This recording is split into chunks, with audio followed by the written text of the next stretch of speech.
ఇప్పుడు మనలో దాదాపుగా అందరూ స్మార్ట్ ఫోన్స్ వాడుతున్నారు. అందులో ఒక 70% మెంబర్స్ వరకు ట్రూ కాలర్ వాడుతూనే ఉంటారు. మీకు ఎప్పుడైనా అనుమానం వచ్చిందా అసలు ఈ ట్రూ కాలర్లో ఫోన్ నెంబర్కి సంబంధించిన వ్యక్తుల పేర్లు ఎలా వస్తాయని? ఈరోజు మనం ఈ ట్రూ కాలర్ అనే అప్లికేషన్ ఎలా పనిచేస్తుందో తెలుసుకుందాం. ఇది ఒక క్రౌడ్ సోర్స్డ్ అప్లికేషన్. అంటే ఈ యాప్కి స్వతహాగా ఎటువంటి సొంత డేటా ఉండదు.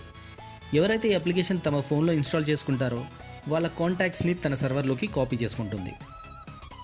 మనం మన ఫోన్లో ఈ ట్రూ కాలర్ అప్లికేషన్ ఇన్స్టాల్ చేసుకోగానే మన ఫోన్లో కాంటాక్ట్స్ని రీడ్ చేయడానికి పర్మిషన్ ఇవ్వమని అడుగుతుంది. ఒకవేళ మీరు డినై చేస్తే వెంటనే అప్లికేషన్ క్లోజ్ అయిపోతుంది. అంటే మనం ఈ యాప్ వాడాలంటే ఖచ్చితంగా మనం మన ఫోన్లో ఉన్న కాంటాక్ట్స్ని ట్రూ కాలర్ సర్వర్కి అప్లోడ్ చేసి తీరాల్సిందే. అంటే మనం డైరెక్ట్గా అప్లోడ్ చేయము. ఎప్పుడైతే ట్రూ కాలర్ అప్లికేషన్స్కి కాంటాక్ట్స్ రీడ్ చేసే పర్మిషన్ ఇస్తామో వెంటనే అది బ్యాక్గ్రౌండ్లో మన కాంటాక్ట్స్ని అప్లోడ్ చేసుకుంటుంది. అంటే మనం మన కాంటాక్ట్స్ని పబ్లిక్ చేసేసినట్టే. అంటే ఈ విధంగా ఒక వ్యక్తి తన ఫోన్లో ఈ యాప్ ఇన్స్టాల్ చేసుకోగానే దాదాపుగా ఒక 100 కాంటాక్ట్ డీటెయిల్స్ అయినా ట్రూ కాలర్ సర్వర్లోకి చేరుకుంటాయి. ఈ అప్లికేషన్ వల్ల మనం మన ప్రైవసీని కోల్పోతున్నట్టే.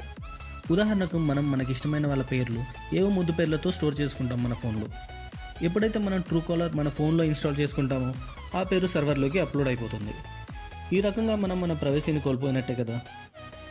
కానీ ఈ అప్లికేషన్ వల్ల మనకు ఉపయోగాలు కూడా ఉన్నాయి. అప్పుడప్పుడు మనం ఎవరి నుంచైనా వచ్చిన కాల్ని లిఫ్ట్ చేయలేకపోతే తర్వాత మనం ఆ నెంబర్ని ట్రూ కాలర్లో సెర్చ్ చేసుకోవచ్చు. ఈ అప్లికేషన్లో మనం ఏదైనా నెంబర్ని స్పామ్గా కూడా రిపోర్ట్ చేయవచ్చు. దాన్ని బట్టి ఎవరికైనా అదే నెంబర్ నుంచి కాల్ వస్తే స్పామ్ అనే ట్యాగ్ ఉండడం వల్ల ఆ కాల్ని లిఫ్ట్ చేయాలో వద్దో అనేది కూడా డిసైడ్ చేసుకుంటారు.